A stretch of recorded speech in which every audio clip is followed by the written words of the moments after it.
Hello, my name is Lisa Meyer, and I am doing a presentation on sick building syndrome.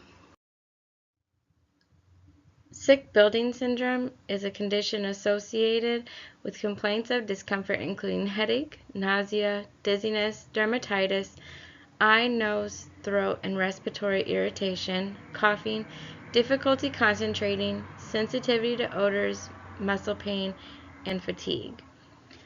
The specific causes of the symptoms are often not known, but sometimes are attributed to the effects of a combination of substances or individual susceptibility to low concentrations of contaminants.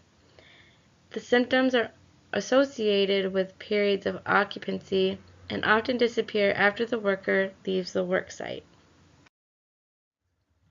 A little bit of background about sick building syndrome is during the first energy crisis in the 1970s, builders and building owners took steps to reduce energy consumption in office buildings.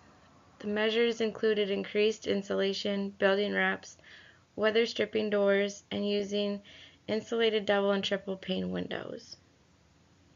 In many cases, buildings were built or renovated to include windows that could not open.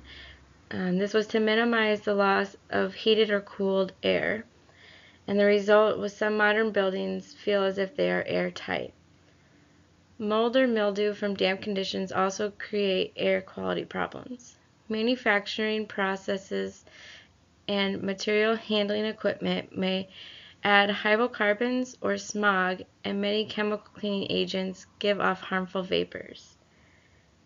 The result is a chemical stew in the air that makes people ill with sick building syndrome. And it is common enough that many government agencies have published research on causes and symptoms. Some risk factors include airborne chemicals and particles, biological factors. These cause fever, chills, cough, chest tightness, muscle aches, and allergic reactions. In offices with high density of occupancy, airborne diseases can spread rapidly from one worker to another. Air conditioning systems can recirculate pathogens and spread them throughout the building.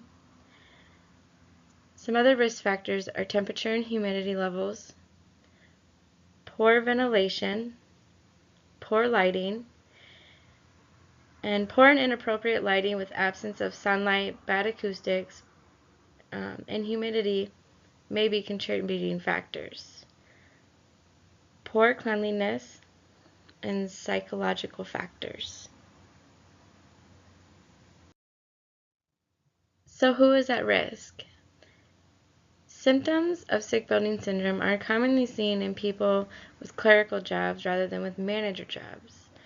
And this is because professionals or managers have better working conditions. Symptoms are more common in females than in males, and that is probably because more females are in secretarial jobs and they are more aware of their health, or a lesser dose of pollutants is required to manifest the effects. Some buildings are more common in air-conditioned buildings than in naturally ventilated buildings, and is more common in a public sector building than in a private sector building.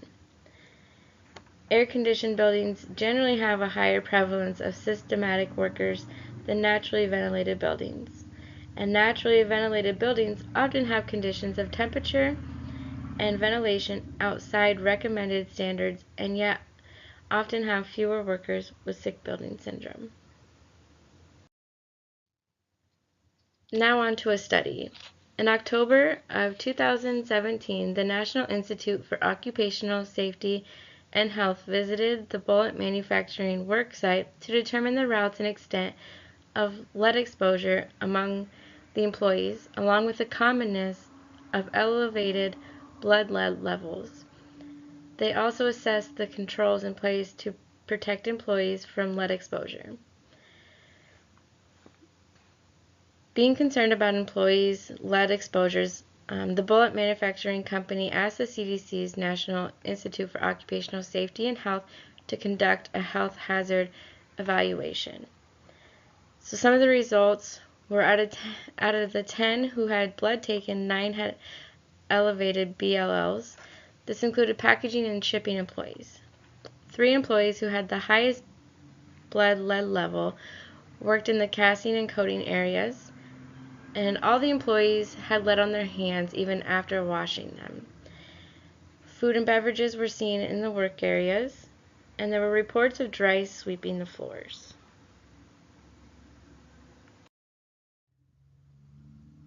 OSHA and most other government agencies that have weighed in on sick building syndrome believe the problem is primarily related to indoor air quality.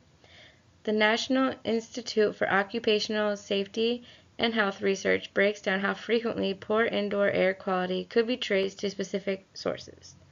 So 52% of cases are from inadequate ventilation, 16% from contamination from inside the building, 10% contamination from outside the building, 5% from microbial contamination, 4% is from contamination from building fabric, and 13% is from unknown sources.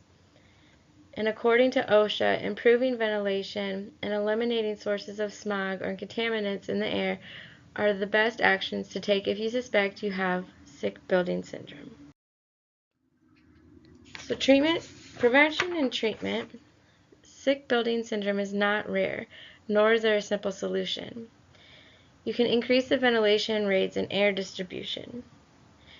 Air cleaning can be a useful addition to control air pollution. Air filters are also effective in removing some, if not all, the pollutants. Air cleaning can be performed by ensuring uncongested interiors with open office designs. Use of frosted glass and skylights that give access to natural light, terrace gardens, community spaces, and indoor plants that absorb carbon monoxide and formaldehyde from the air. Cleaning up wet and damp areas. Mold and mildew aggravate allergies and cause irritation even in non-allergic individuals, so getting rid of them in the building may help.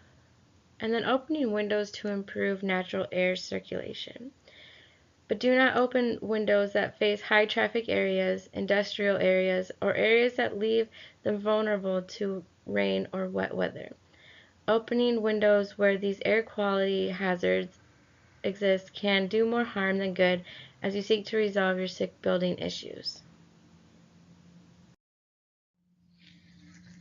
And these are my references. I hope that you all enjoyed and learned something new from my presentation. Have a good day. Thanks.